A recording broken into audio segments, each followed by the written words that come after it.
everything is accelerating. You can feel it. And the truth is you may not understand what's really happening. And yet, every day, it may feel like your life is in crisis. That is the acceleration. Everything is moving so quickly and so fast. Years ago, things were, like something would happen and we'd have time to integrate that and time to get our footing. Well, now it's like the rug is being pulled out from underneath us. It feels like everything is in chaos. Everything is trauma. And it feels like we don't know what to do. Well, that's part of the journey. We're not meant to know what to do. We're not meant to get a grip. We're meant to take the ride and let go so that we can begin to release our greatest fear. And our greatest fear is fear of death. And as long as we fear death, then the ego rules. In order for the ego not to rule anymore, we have to let the ego die. So what's really going to die is the ego. It may feel like we're going to die as a human being, and yet what's going to live is our higher self. So our higher self is what we call our God self. Okay? That part of us knows that we are connected to God. That higher self knows that we are God. That part of us is not afraid of living, and it has no fear of death because there is no death. And the awareness that you have, that you are, that is aware of me and my voice right now, is forever. And nothing and no one can take that from you. It can never die. It can never dissolve or go away. The awareness that is aware right now is forever.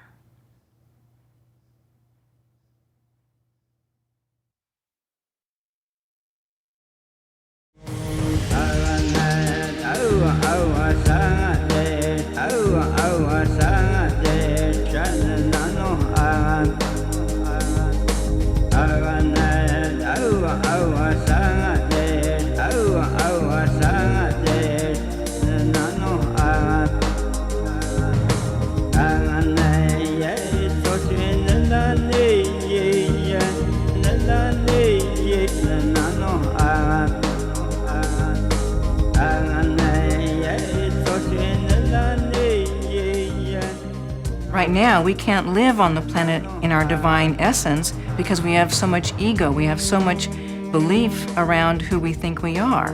We are misidentified with our true essence, our true light.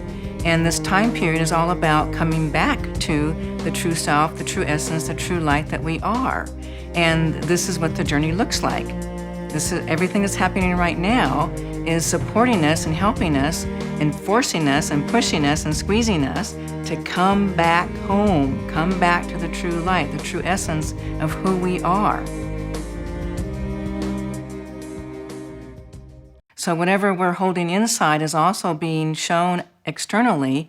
So as we clear and heal what's inside of us, we begin to see the energy of the planet and the behaviors of humanity worldwide beginning to shift and change and calm down, and everything begins to turn more into an energy of positive and light and caring and empathy and connection.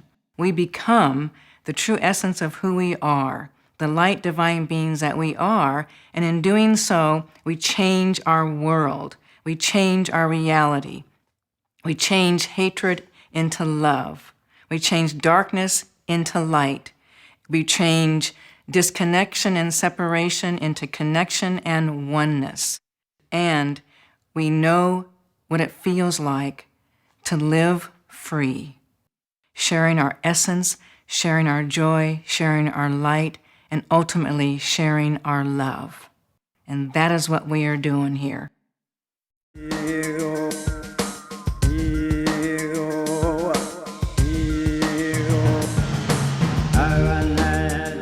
The world outside reflects the dream and the false belief that we are separate. Separate from what created us, separate from each other, separate from the four-leggeds, the earth, all living things.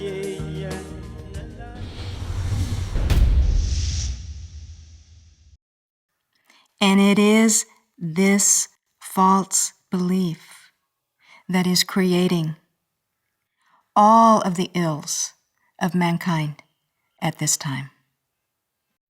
We are being called, each and every one of us, to awaken from a dream, to awaken to who we really are, what we really are, and the expression of that. It is an unprecedented time in the evolution of human consciousness. So as things shift, as things change, as the acceleration is happening, our opportunity to become more conscious is accelerating. Our opportunity to awaken from a dream of fear is accelerating.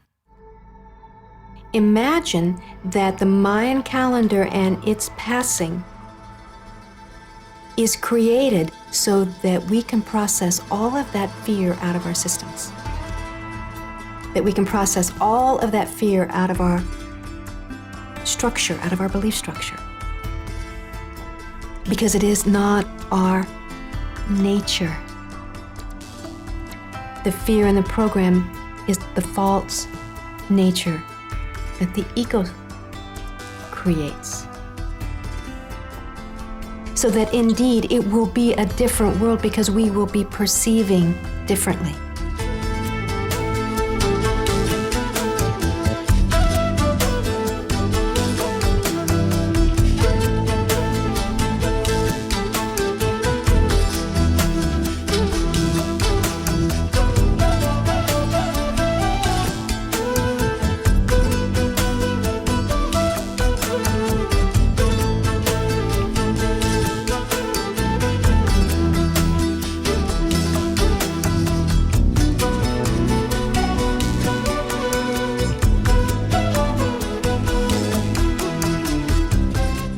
The Mayan calendar talks about, and the Toltec mythology speaks about, the program mind.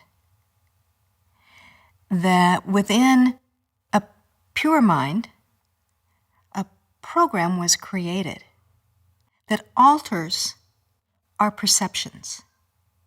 This programming alters our perception of who we are, and it alters the perception of what we see and experience. In other words, that's what we call being asleep in a dream, eyes wide open, asleep in a dream, believing the perceptions of the programming in our mind.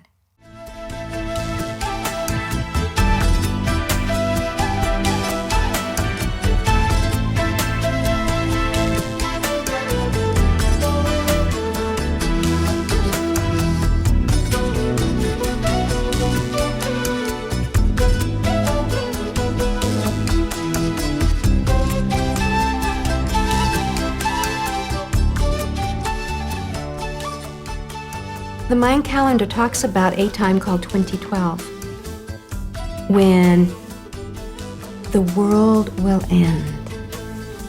The end of the world the Mayan calendar is speaking about is the end of the world of false beliefs. The end of the time when the ego nature rules.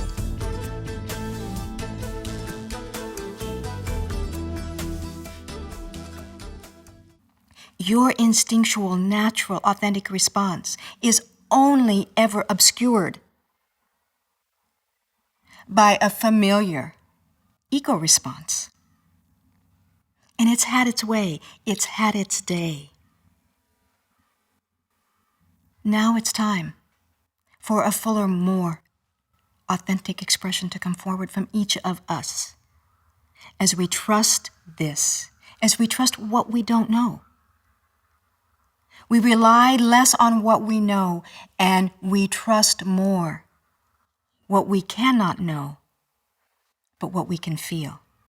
You are already one with all of life. We are already one with what created us. We are not separate. We have never been separate. That is one of those false beliefs, one of those limiting beliefs that is falling away because it no longer serves us to dream in that way. When we dreamt separation, we dreamt this world in its conflict, in its unhappiness. When we recognize that we are not separate and that we are one, and we dream that, and we allow that to be the energy that moves forward from us, then that's what we're contributing. That collective dream that we dream together with our eyes wide open, with our hearts wide open, that's the dream that the Mayan calendar has suggested, has pointed to, that is possible. We have within us the ability to dream heaven on earth. That is the awakening that we are all experiencing now.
We can change outside, bringing the change from inside through each individual. Every living being has the Buddha potential, enlightenment potential. The meaning of the Buddha is enlightenment potential. You and me and every living beings have that potential by nature, but ultimately you are Buddha. Because of our karmic retribution, theft, accumulation of all the negative forces, we are like a cloud. Yeah. When there is an empty space, beautiful space, and if there is a cloudiness, then we don't see anything. When cloud covers the sun, then sun cannot brings the light on the planet. We are like sun by nature. It has been covered by cloud. All the impurities of this we created in this samsaric world. By nature, you are beautiful, you're good, you're pure. And that says it all. And that's what Buddha is.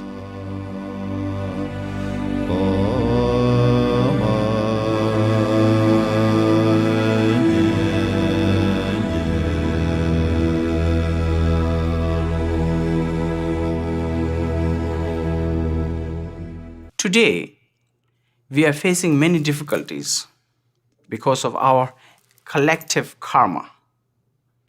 Collective karma of whole universe, everyone. We are all, directly or indirectly, everyone is participated in this. And we have created this kind of environments. Everyone is trying to relieve from suffering. Nobody is on this planet trying to find, saying, I'm not looking for happiness. Everyone will say, I am looking for happiness. Nobody likes limitations. Everybody likes limitless, like space. Ultimately, everyone is looking for liberation, no matter who that person is.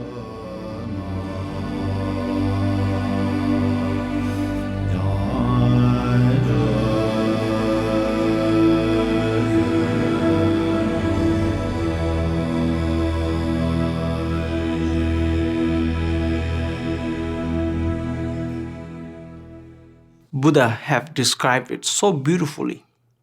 You don't need whole entire world to make you enlightened, make yourself awaken. One little bug, creature of those little bugs, insect, can bring you divinity, awaken your mind. It can make you enlightened. That much potential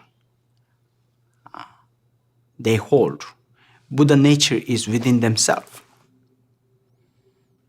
Every being has a potential to make that growth. I can't live without you. You can't live without me. I cannot receive enlightenment without you. You cannot receive enlightenment without me. We are all interconnected. We have this intimate relationship throughout many countless lifetimes.